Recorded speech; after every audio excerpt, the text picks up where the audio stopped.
السلام علیکم۔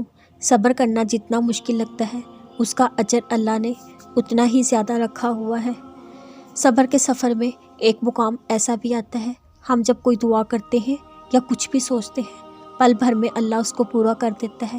پتہ ہے کیوں؟ کیونکہ اللہ جانتا ہے تم نے کتنا صبر کر رکھا تھا۔ ہم جب اللہ کو چن لیتے ہیں تو یہ مقام اللہ خود بخود ہمارے مقدر میں لکھ دیتا ہے۔ وہ رب اتنا رحیم ہے، جب تم اس کو پکارتے ہو وہ بنا کسی غرض کے تمہاری ہر پکار پہ کن فرما کر تمہیں خوش کر دیتا ہے۔ سجدے کی سب سے خوبصورت بات سر جھکتا زمین میں، مگر دعائیں عرش پہ قبول ہوتی ہیں۔ ہماری تڑپ ہی ہمیں لاتی ہے اللہ کی طرف، پھر اسی تڑپ کے بعد اللہ در کھولتا ہے معجزوں کے۔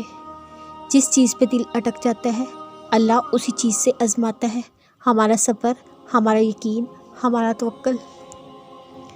جب تم آسمان کی طرف دیکھتے ہو ٹوٹے دل بھیگی آنکھوں سے، اللہ تمہاری دعاؤں پہ کن کہہ دے تو یقین رکھو اللہ اسی لمحے تمہاری ہر دعا پہ کن فرما دیتا ہے۔ میرا ماننا ہے جب نماز پڑھ کے سکون ملنا شروع ہو جائے تو سمجھ جاؤ اللہ بہت خوش ہے ہم سے۔ ہماری نیت صاف ہو تو اللہ بے شمار دیتا ہے، کیونکہ عمل کا دار و مدار نیتوں پر ہوتا ہے۔ تمہاری مستقل دعائیں ہی تمہارا نصیب بدل دیں گی۔ ہر ٹوٹی ہوئی امید مجھے میرے اللہ سے اور زیادہ جوڑ دیتی ہے۔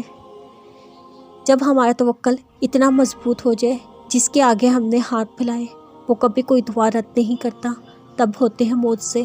تم بس اپنے معجزوں کا انتظار کرو۔ اگر اللہ سے رابطے مضبوط ہو جائے کوئی کچھ نہیں بگاڑ سکتا آپ کا۔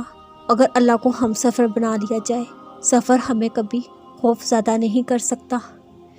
جب اللہ رات کے آخری پہر ملاقات کرتا ہے اپنے بندے سے، وہ کبھی خالی ہاتھ نہیں لوٹاتا۔ تہجد میں تو کچھ خاص ہے، تبھی میرے اللہ نے اس کو اتنی فضیلت والی عبادت کہا ہے۔ کچھ تو خاص ہے، تبھی اللہ اپنی اس عبادت کے لیے پہلے آسمان پہ آتا ہے۔ کچھ تو خاص ہے، تبھی اللہ کسی کسی کو چنتا ہے، جس کو چن لیتا ہے پھر اس کے لیے معجزے کرتا ہے۔ یہ دل تنہا نہیں، اس دل میں بستا اللہ ہے۔ سنو، اللہ تمہاری کہانی مکمل کر دے گا، بس یقین رکھو۔ دعائیں تو کبھی رد نہیں ہوتی، وہ تو مقدر بدلنے کی طاقت رکھتی ہیں، بس تم انتظار نہیں کرتے۔